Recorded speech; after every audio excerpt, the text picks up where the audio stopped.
Alors, pour me simplifier la vie, j'ai déjà enfilé tous les petits, comment on appelle ça, les petits pince-nez. Voilà, je les ai déjà tous enfilés dans ce paquet-là complet. Donc ici, j'ai mes faces avant et ici, j'ai toutes mes faces arrière que j'ai déjà piquées toutes ensemble. Je les pique même ce qu'on appelle en fanion, c'est-à-dire toutes les unes derrière les autres à la queue leu et je les coupe ensuite. Voilà. Là, j'en ai découpé et là, j'en avais des qui ne sont pas coupés, qu'il va falloir que je coupe. Ok. Donc, pour pas se tromper, parce que ça m'est déjà arrivé, je les mets de ce côté, les faces avant, ici, et de ce côté, les faces arrière. Ensuite, j'ai déjà préparé mon petit fil du haut, fil élastique, et mon petit fil du bas, élastique. Alors, je prends ma face avant, je prends une face arrière que je positionne, et là, je positionne donc mon premier élastique que je laisse légèrement dépasser et je positionne par-dessus donc mon tissu que je décale légèrement pour pas que ça se voit quand on va le porter. Donc là, attention, on voit bien que le tissu est légèrement un petit peu plus grand, celui d'en dessous, mais c'est pas grave, on fait attention quand on pique, c'est tout. Ok, alors, du coup j'en ai perdu mon petit fil, voilà, il est là. Donc je vais le remettre à sa place, qui est à peu près là. Voilà, je positionne mon tissu du dessus en le décalant légèrement. Donc on est bien d'accord, on est face endroit contre face endroit. Voilà, et on a déjà piqué les ourlets de chaque côté, du haut, un côté. Voilà, et enfiler son pince-nez. Surtout pas oublier, sinon, faites comme moi, vous êtes obligé de faire une petite entaille. C'est pas très joli. Allez, c'est parti mon kiki. Excusez pour le bruit. En espérant que j'ai fait assez de fil, je commence à avoir un doute.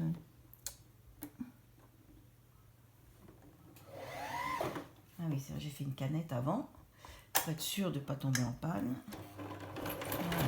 Voilà. Là, vous passez plusieurs fois avant-arrière sur l'élastique pour être sûr qu'il ne sorte pas une fois que la personne aura sur elle.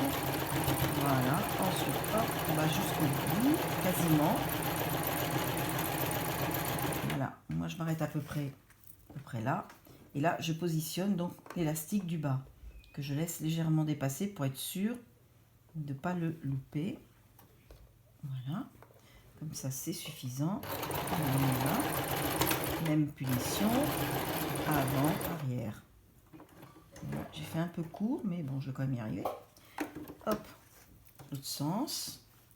Là, on fait bien attention de ne pas piquer l'élastique qui était en dessous, donc on va bien le mettre en biais pour être sûr de ne pas le piquer par erreur. Et là, on positionne son tissu. Voilà, on y est. Et c'est parti.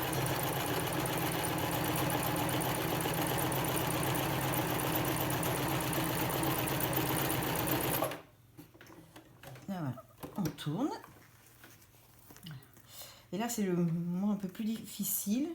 Déjà, il faut vérifier que l'élastique soit bien pas tournicoté, qu'il soit bien à plat. Et là, maintenant, il faut arriver à le glisser entre le tissu du haut et le tissu du dessous. Alors moi j'ai une petite astuce, c'est que je le plaque. Voilà, mais maintenant j'ai l'impression qu'il s'est tournicoté ce chameau. Donc voyons voir. Non, non, il est bon.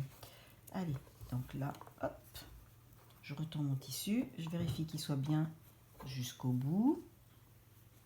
Mais ce que je pensais, vous voyez, il faut bien faire attention là, qu'il soit bien.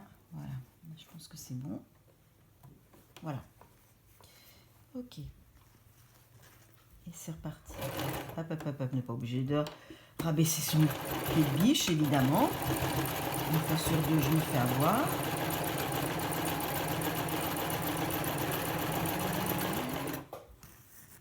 Et là, on positionne le petit fil qui lui va être derrière les oreilles. Hop. Voilà, je m'arrange pour qu'il y ait toujours un petit décalage pour que le tissu de derrière ne se voit pas. En arrière, en avant, en arrière. Il faut savoir que celui-ci, c'est celui qui sera certainement le plus sollicité. Donc pas hésiter à faire quelques avant-arrière. Ok, après, hop, on coupe. Hop, voilà. On retourne. Alors, pour les puristes, ça m'arrive de l'être. On fait une petite entaille ici dans l'angle.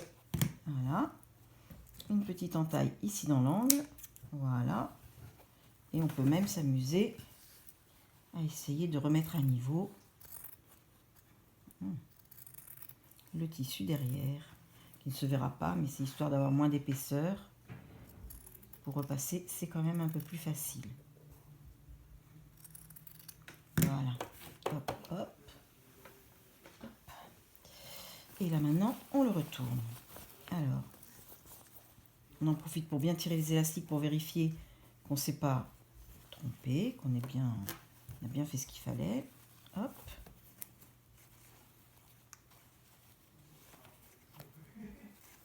Voilà. Et là, on a le petit pochon de base, si je puis dire, qui se fait facilement. Maintenant, on va passer à la planche à repasser. Voilà. Donc, ici, je l'ai préparé d'avance pour que ça aille plus vite sur la vidéo. Donc, vous avez repassé votre petit morceau. Vous prenez vos doigts, vous pliez, vous repassez.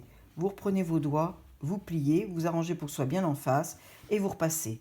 Bon, le pliage nord, c'est 2,5 cm, mais bon, à force, ça n'a pas tellement d'importance. L'important, c'est qu'il y ait le pli, ce qu'on appelle un pli creux, qui est le produit de cette manipulation. Et maintenant, je vais vous montrer comment le piquer. Alors, contrairement à ce qu'on pourrait croire, je ne le pique pas de ce sens, même si ça semble logique, parce qu'en fait, c'est beaucoup plus compliqué pour tenir les deux plis. Je me suis rendu compte, en fait, à l'usage, qu'il était plus simple pour moi de le piquer sur l'avant et de tirer bien assez de fil, sinon je perds mon fil dans mon aiguille. Je vous conseille de faire attention, de bien tirer le fil, parce que une fois sur deux, je suis obligée de remettre du fil dans l'aiguille, et franchement, c'est une perte de temps qui est fort agaçante. Voilà, donc je me positionne à peu près en haut du pli, pour pouvoir piquer une fois. Voilà, là il faut être patient, pas essayer d'aller trop vite parce que votre machine elle peine. Même si vous avez un réglage, à moins d'en avoir un qui soit autorégulé, c'est compliqué pour la machine. Donc vous y allez doucement, pas la peine de vouloir faire trop vite, on peut perdre plus de temps qu'autre chose parce que le fil va casser, etc. Donc vous y allez doucement. Voilà, moi je fais 2 allers-retours et un troisième que je mets dans le biais pour pouvoir arrêter mon fil. Hop là, voilà. Ensuite, hop, on tire. On comparera les fils puisque de toute façon, ils sont arrêtés par l'aller et le retour qu'on a fait avant. Voilà. Donc là, hop là, hop là. Et il y a toujours une petite poubelle à portée de la main parce que je ne vous raconte pas le nombre de petits fils que vous allez couper. Et donc ici, pareil. Donc mon pli, il est formé. Je me repositionne ici. Voilà. Et on y va doucement. Voilà, on retourne une fois.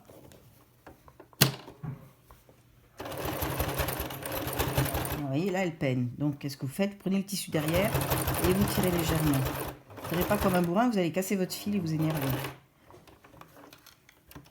Voilà. Et le demi-tour, le dernier, voilà, qui se fait dans le biais. Hop. Et là, hop, je coupe. Je coupe les fils. Ici, voilà. Voilà. Et il est terminé. Alors, pour ceux qui ne savent pas comment le positionner, on va en profiter pour faire une petite vidéo pour vous expliquer comment, quand vous les donnez aux gens, pour leur expliquer comment il faut le porter. Alors, première chose à faire, on passe tout le fil derrière complètement. Ensuite, on remonte ça au niveau du nez. On pince un petit peu le nez, on passe l'élastique au-dessus des oreilles et tout comme ça en dessous. Voilà, j'ai une queue de cheval, donc évidemment. Ici, on passe la totalité, on redescend, on ouvre bien pour bien ouvrir. Voilà, et là, on plaque bien le nez. Voilà. Et ensuite, ça, vous le passez derrière l'oreille pour qu'ici, ce soit bien plaqué. Et voilà.